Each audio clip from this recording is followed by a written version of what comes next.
Hola a todos, bienvenidos a Sobreviviendo a la U. Este es un espacio donde hablamos de lo que realmente se vive en la universidad. No solo es lo que uno muestra en la foto de la matrícula, sino también lo que uno siente y a veces se guarda por pura vergüenza. Porque sí, entrar a la universidad suena emocionante, te lo venden como el gran premio, un nuevo ambiente, nuevas personas, nuevas oportunidades. Pero cuando ya estás ahí, cuando te sientas en el primer salón, te das cuenta de que no todo es tan sencillo. Adaptarse no siempre es fácil y a veces uno termina sintiéndose perdido, incluso estando rodeado de gente que grita y corre por los pasillos. Es una sensación de estar fuera del lugar que nadie te advierte. Y para hablar de esto, hoy me acompañan dos personas. Por un lado, alguien que está metido en esto ahora mismo, lidiando con el día a día. Sí, estoy en los primeros semestres y la verdad todavía estoy tratando de adaptarme a todo esto, porque no es solo lo académico, no es solo estudiar, es todo en general. El ritmo de la ciudad, que ya tiene sus grupos armados, es como entrar a un mundo completamente diferente donde tú no tienes el manual. A veces me quedo mirando el techo antes de salir de la casa pensando si de verdad vale la pena el viaje hasta allá. Y también tenemos a alguien que nos va a ayudar a entender qué es lo que nos pasa por dentro cuando nos sentimos así. Hola, la idea es mirar esta experiencia y tratar de entender por qué se dan de esta manera, porque muchas veces uno cree que es algo personal, que uno no puede, que el cerebro no le da. En realidad hay procesos detrás que son casi mecánicos. Bueno, empecemos. Entonces, cuéntanos más de eso. ¿Cómo fue ese primer contacto con la universidad?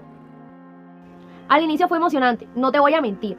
Uno llega con nuevas expectativas, con ganas de empezar de nuevo después del colegio, como que sientes que finalmente estás haciendo algo importante con tu vida. Pero esa sensación cambia muy rápido, en serio, muy rápido, porque empiezas a darte cuenta de que todo funciona distinto a lo que estabas acostumbrado. Nadie te reconoce, a nadie le importa si hiciste tarea o si entiendes la lectura de 40 páginas. Te sientes como, ¿cómo decirlo? Como un fantasma caminando por los bloques. ¿Qué fue lo que más te chocó en esas primeras semanas? El ritmo, definitivamente eso me mató. Todo va muy rápido. Los profesores entran, tiran información, explican y siguen. Y si tú no alcanzas a procesar, simplemente te quedas atrás. Y lo complicado es que nadie se detiene. No es como en el colegio donde podías levantar la mano y te explicaban 3 veces. Aquí si preguntas algo que ya dijeron te miran súper mal. Los demás se desesperan. Entonces dejas de preguntar. Te vas acumulando dudas y al final del día te sientes un nudo en la cabeza que no sabes cómo soltar. Sí, se vuelve algo muy solitario. Sí, pero esa independencia de la que tanto hablan no es tan buena como suena, porque nadie te enseña cómo manejarla. Te sueltan ahí y pues esperan que sepas cómo gestionar tu tiempo, tus lecturas, tu vida.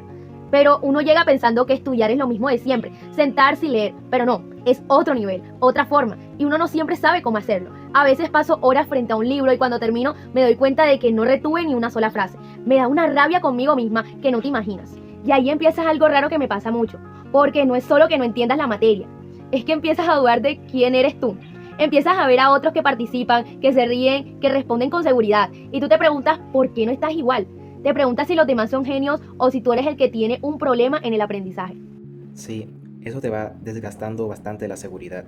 Sí, demasiado, porque uno empieza a compararse todo el tiempo. Miras cómo se visten, cómo hablan, las notas que sacan, y esa comparación no ayuda en nada. Te empiezas a sentir insuficiente y sientes que estás ocupando un puesto que alguien más aprovecharía mejor. Cuéntame un momento donde ese miedo te haya ganado, algo específico. Sí, hubo uno que recuerdo mucho y todavía me duele un poco. Fue una clase donde el profesor empezó a hacer unas preguntas sobre una lectura que yo la verdad sí había hecho. De verdad la había leído 2 veces y varios compañeros respondían rápido con seguridad. Decían cosas súper inteligentes. Yo sabía una respuesta, o al menos tenía una idea clara, de lo que el profesor quería, pero no hablé. Me quedé con la boca cerrada. Me dio un miedo horrible equivocarme, o que mi voz sonara tonta, o decir algo que no tuviera sentido y que todos se voltearan a mirarme. Después otros compañeros dijeron exactamente lo que iba a decir y el profesor le dijo que estaba bien, que era un buen punto. Y en ese momento sentí una frustración asquerosa, porque pensé, yo también lo sabía, pero me dio miedo hablar. Eso pesa bastante, el silencio pesa mucho. Sí, porque ahí te das cuenta de que no es solo saber las cosas, es tener la seguridad a la hora de decirlas. Y eso no siempre lo tienes. Y si no hablas, parece que no estás. Eres un mueble más en el salón. Y cuando llegaron los exámenes, ¿cómo te sentiste? Ahí fue el golpe de gracia. Hubo un parcial de una materia que me costaba mucho. Yo estudié. En serio lo hice. No salí el fin de semana, me encerré, hice resúmenes, subrayé hasta con todos los colores que tenía. Traté de entender cada detalle, pero cuando me senté a hacer el examen, me bloqueé por completo. Sentía que lo que había estudiado se había borrado, como si mi cerebro hubiera decidido irse a vacaciones justo en ese momento. Miraba la hoja y las preguntas, me parecían jeroglíficos. O sea, literalmente empecé a sudar, me dio calor y quería salir corriendo. Respondí como pude, pero no podía dejar la hoja en blanco. Pero salí de ahí sabiendo que me había ido mal. ¿Y cómo te fue en la espera de la nota? Horrible, no podía ni comer pensando en eso. Y cuando la vi fue peor, confirmé lo que sentía. Me fue muy mal. Casi perdí la materia. Ahí fue cuando empecé a pensar cosas pesadas. Como tal vez esto no es para mí, tal vez debería salirme y buscar un trabajo en cualquier cosa. Después de eso, algo se apagó en mí. Dejé de participar, ya ni siquiera me esforzaba por llegar temprano, me sentía menos seguro que nunca. Había días donde iba a clases solo por no perder la asistencia, sin ganas, sin interés. Me sentaba atrás de todo y me ponía los audífonos y esperaba que la hora pasara súper rápido. Eso que cuentas, ese cansancio mental, le pasa a mucha gente. ¿Cómo se puede explicar eso desde la psicología? Puede explicar desde una perspectiva conductista, que es muy directa para estas cosas. Lo que plantea esta forma de ver el comportamiento es que nosotros vamos aprendiendo a actuar según las consecuencias que recibimos del entorno.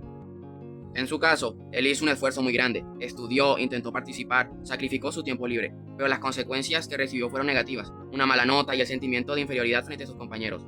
Cuando tú te esfuerzas y el resultado es negativo o un castigo, tu cerebro aprende que esforzarse es inútil. Poco a poco su comportamiento cambia para evitar el dolor, empieza a participar menos para no fallar, estudiar menos porque igual me va a ir mal, se desmotiva, no es que seas perezoso, es que su sistema está intentando protegerse de la frustración. Sí, es tal cual. Es como si me pusiera un muro para que ya nada me importara, porque si me importa, me duele. Exacto, y eso no es una falla tuya, es una respuesta natural a lo que estás viviendo, pero hay que vivir más allá del conductismo básico, porque adaptarse no es solo una cuestión de voluntad. ¿A qué te refieres? A que no todos jugamos con las mismas reglas. En contextos como el nuestro, en Colombia, hay mucha presión externa. No es solo lo que pasa en el salón de clase, están las condiciones de vida de cada uno. Hay estudiantes que llegan a la clase después de trabajar 8 horas o que tienen que cuidar a sus hermanos, o que tienen una presión económica gigante porque su familia hizo un esfuerzo increíble para que ellos estuviesen ahí. Sí, es que uno no llega vacío al salón.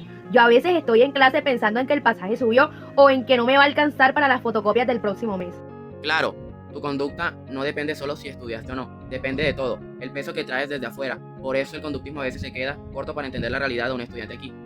Aquí, perder un examen no es solo una nota, se siente como si estuvieses defraudando a toda tu familia. Y con todo ese peso es imposible que el cerebro funcione en el 100%. Eso quita mucha culpa, porque uno siempre cree que si no se adapta es porque es flojo. Y eso no es así. Muchas veces el sistema universitario es ciego a esas realidades. Te pide que rindas como una máquina, pero no te dan las condiciones para ser humano. Sí, uno se exige tanto que se olvida de que también tiene derecho a cansarse o a no entender algo a la primera. Entonces, después de escuchar todo esto, si pudieras decirle algo a ese que está sentado hoy en la cafetería queriendo retirarse de todo, ¿qué le dirías? Que respire, que entienda que esto no es una competencia contra los demás, aunque parezca que adaptarse toma tiempo y que ese tiempo es distinto para todos. Que no se castigue tanto por un mal día o por una mala nota. Al final, todos estamos un poco perdidos, solo que algunos los disimulan mejor que otros. Creo que eso nos deja algo claro. Adaptarse a la universidad no es solo estudiar mucho. Es aguantar mientras uno entienda cómo funciona todo esto. Gracias por estar aquí y compartir esto. Esto fue Sobreviviendo a la U.